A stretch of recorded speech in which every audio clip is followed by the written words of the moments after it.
Ah, yes. What a massive result against Sunderland. Never in doubt. Oxford United are staying up. We can breathe a sigh of relief and head to Swansea and have a massive party. Congratulations, Sam and Connor and Sam and everybody who's watched this season. Absolutely delighted for you.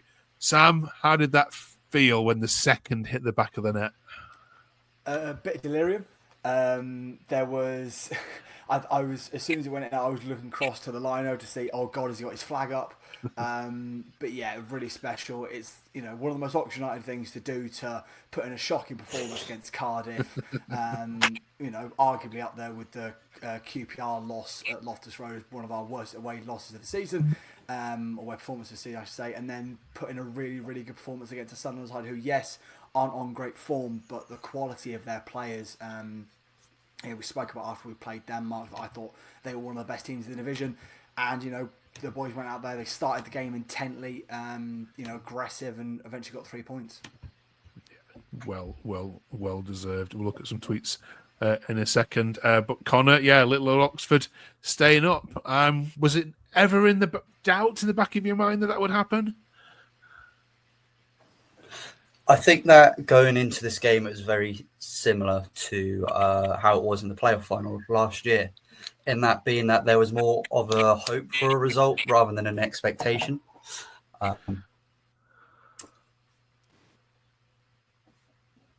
We just lost you there, Connor, a second. Are you still with us? Yeah, I'm still here. Apologies. Cheers, Connor. How were you at the end of that? Did you hit the pub straight away? I couldn't, unfortunately, because I had to drive back to Bristol. So I hit the beers when I got back. Fair enough. What about you, Sam? Delighted? Yeah, obviously, if you go by what every single pundit said, like last July, to where we are now, Sam said, it's just little Oxford. It's what we do now. And the budget as well. So we need to point out, not to anybody watching here, but to the people that comment on Oxford. Smallest budget in the league alongside Portsmouth. Signings, more free signings, agent fees. You look at the amount Leeds have spent on agents fees compared to you guys. It's almost 14 times the amount. Sam, and you've stayed up with one game to go, and now can put your feet up at Swansea and watch the chaos of those 5 involved in that fight. You've got to take some pleasure in that slightly, I bet. Yeah, rather them than us. Absolutely. Sam? Yeah, definitely. I think we all targeted that away day at kind of Swansea. If this is when we're going to have a party, this is when it's kind of going to be a good. Given the fact we've sort of contributed to Cardiff going down, I think we're going to have a nice jovial atmosphere in the entire stadium. I can't lie.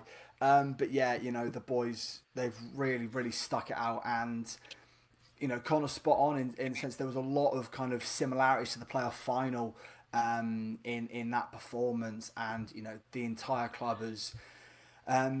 We took that marker that everyone kind of was saying we were going to relegate. I mean, not to took my own trump, but I did say underestimate this Oxford at your parent in one of the first videos we did, Mark. So I'm not saying I'm a fortune teller, but I got one right. Absolutely you did. Let's look at some social media ticks then. Isaac says, Isaac's a regular on here. Isaac, absolutely massive. This will go so far in securing the future. We mustn't forget that, of course, the money that will come now for that. Come on, you guys. Rowett got it spot on yet again. Superb from all tonight. And let's just mention Gary Rowett, Connor. He's not going to win any awards, sadly, because it's come too late. But in my view, given what he came into and the budget and the issues that were going around the club at the time, in terms of everyone not jumping, in love with him at first because of what happened with the love for Des, he's done a remarkable job, hasn't he? But that's what he does. Yeah, I want to go back to what you said at the beginning. Is it too late for him to be recognised? I think we had this discussion before about Manager of the Year nominations and how they were a bit arbitrary, 1, 2, 3, 4. But really, I think that in a lot of fans' eyes, not just Oxford fans, but a lot of Championship fans will recognise the work that Gary Rowett has done and what a tremendous job he's done, because it is easily, I don't think it's too far to say, his toughest managerial job, especially when you think about the resources he's had to work with. Yeah. And with all due respect to our squad, it is easily the worst Championship level squad that he's had to work with. And he's pulled some results, even though at times, like we were told by mainly Millwall fans, the football can be absolutely dire. And don't get me wrong, it can be painful, but he will drag results out of these players and he will squeeze. He has. And that's why at the moment, currently, from when he started, we are a playoff challenging team. If the league started when Gary Rowett started, that's just the mentality and the form that he's put in at the moment. Yeah, absolutely. And lots of love for Oxford this week, which was great to see. Pompey, congratulating you there. Derby, of course, and we spoke to both Derby and Portsmouth yesterday about you guys, and they're both absolutely delighted to see their fellow promotion buddies do well. Birmingham City is saying see you next season. Liverpool fans there, more Portsmouth fans as well. Absolutely brilliant. Sam, it didn't escape my notice that you have those naysayers, and they're probably fans of rival clubs saying, well, look, Birmingham and Wrexham are coming up next season and they ain't going down. They are going to spend, they've already hinted, the owners of both clubs, that they are going to spend more money than you guys probably will to stay comfortably in that division and possibly challenge. Does that worry you? I know we're happy, but does that worry you as an Oxford fan that at least two of them coming up, probably aren't going to feature in that discussion much next season?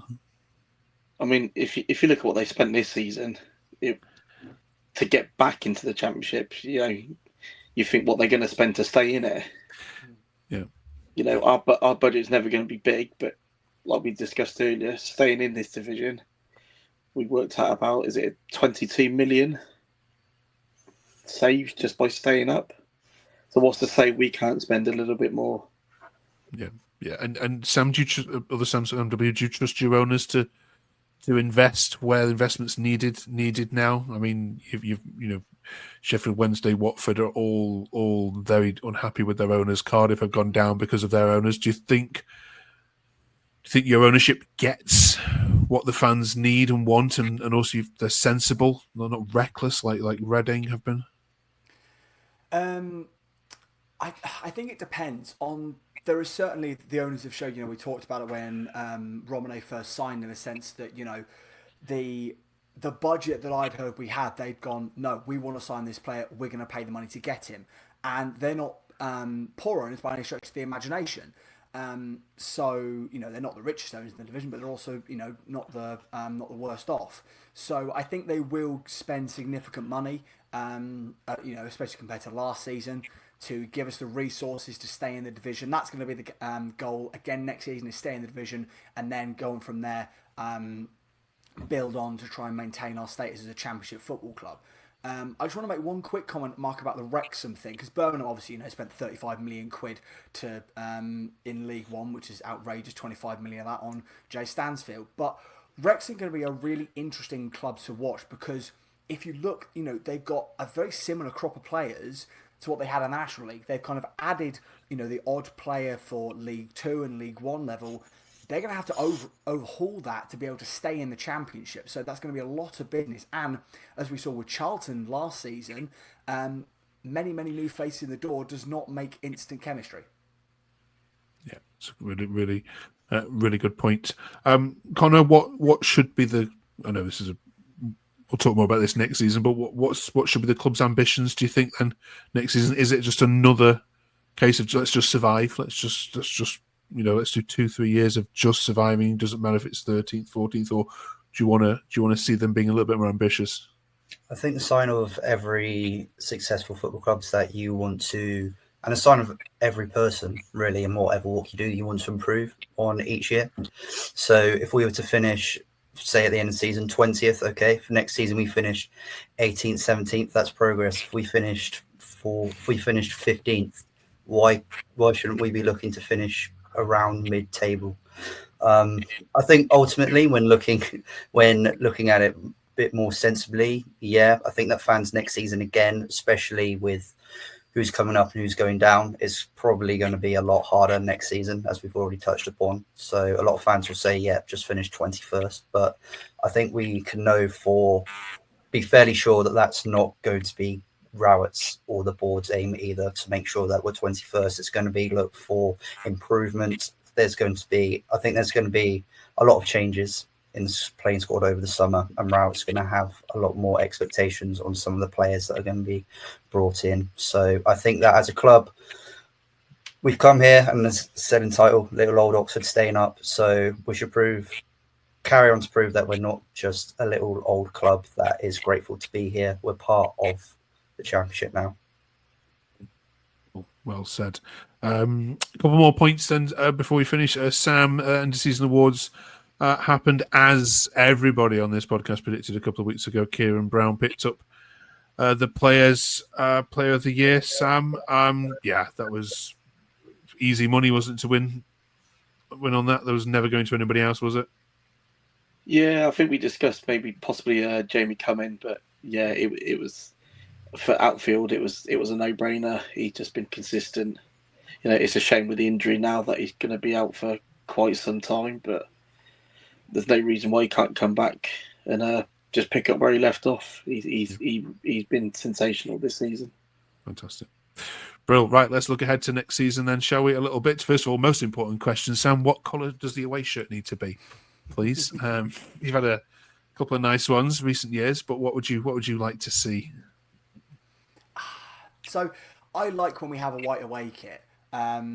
My only caveat is it has to have a little trim of yellow. This season's kit is nice, but it's missing that little bit of yellow for my taste. As you can see over my shoulder, these are. I like when we have kind of. We've only had one blackout kit in for the football club, and it was a classic. I do like kind of the club have leaned into a purple away kit at times. I'd like to see something a bit different. We haven't really changed from the same template of 1 year we get white, 1 year we get the black and red, and then another year it's something like a purple or something like that. So I don't know. It's maybe a kind of a black base with a white trim. Okay, Connor, you having that? Yeah. I'll be honest. I'm not totally bothered about what the kit looks like, so long as it's not like a monstrosity that it has been a fair few times. But to be fair, since Macron have been our shirt manufacturer, they've all generally been really nice. Yeah. Not sure what other two Sams think, but it's been one of the best signings in recent years. Brilliant. Okay.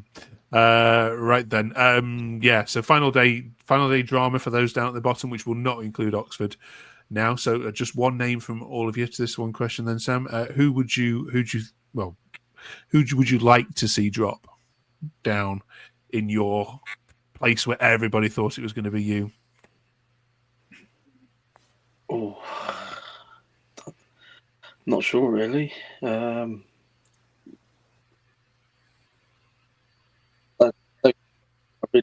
been out of it, to be honest. Sam? I'm going to go with Hull City. I love the idea that all three promoted clubs stay in the division. That's really healthy for that competition. And I want to go to Kenilworth Road, so I'll relegate Hull. Sorry, Hull fans. Okay. Connor? Hull, because I haven't been there yet. And been to Luton, and Preston's near family members, so it's easy for an overnight stay. Fair enough. Okay. All right. Finally, then is the last away trip. You've done some miles this season, all of you. Crikey, you've nearly done all of them between you. So credit to you. Have you enjoyed it on the road this year, Connor? Has it been nice to, get to bigger grounds that are full and there's atmospheres? Oh, it's been so nice. It's been so nice. Been stuck in League One for 8-9 years, and with all due respect, going to Bristol City has been a lot better than going to Burton Albion and those sorts of places. That's hard on Burton Con. Even Bristol Rovers. Oh yeah, Bristol Rovers. My partner lives down the road from Bristol Rovers ground. It is absolute nightmare every single time. It is a horrible looking ground. Okay, right then. What's been your favourite away trip then? Let us know in the comments. You've had a few, not too many away wins, but in terms of the overall experience, it doesn't have to be a win. Hits 5 Sam. What do you reckon? Oh, there's been a few. There's been a few. Just pick one. Probably, actually, I know we won there, but Millwall was terrific. Millwall was absolutely terrific for me. It was... Okay. Sam? So I'm going to very quickly touch on two. Millwall, yeah, it was superb. New Year's Day, first away win of the campaign. That away and was absolutely bouncing. We, made all the noise. It was superb. A little nod, even though we didn't get the right result. Just the feeling in that away end before kick-off and after we got the goal. Bristol City was superb. Obviously, a lot of it had to do with who was in the opposite dugout at the time. But that was also great. But Millwall's going to be my answer. Connor? Yeah, for me, I'm going to have to go with Sam because I didn't go to Millwall, unfortunately. Bristol City was probably right up there. The atmosphere was absolutely amazing. I think we took more fans than we expected as well, about 4,500, and right up until half time, we thought it was on course for an absolutely unbelievable day. But there we are, game's the game. Brilliant, thank you very much. And just while we're on that topic, I mean that they are in the playoffs. Would you like to see Bristol City go all the way to Wembley at all? No, even no. Do you know what? I actually would. I'd like to see someone different go up, and we won't have that facade of having Liam Manning next season. Like, just get out of the way. Oh, come on! Even after what the season he's had personally as well, you won't even begrudge him that. Come on, you're not that heartless. I'm sure you're not. Right.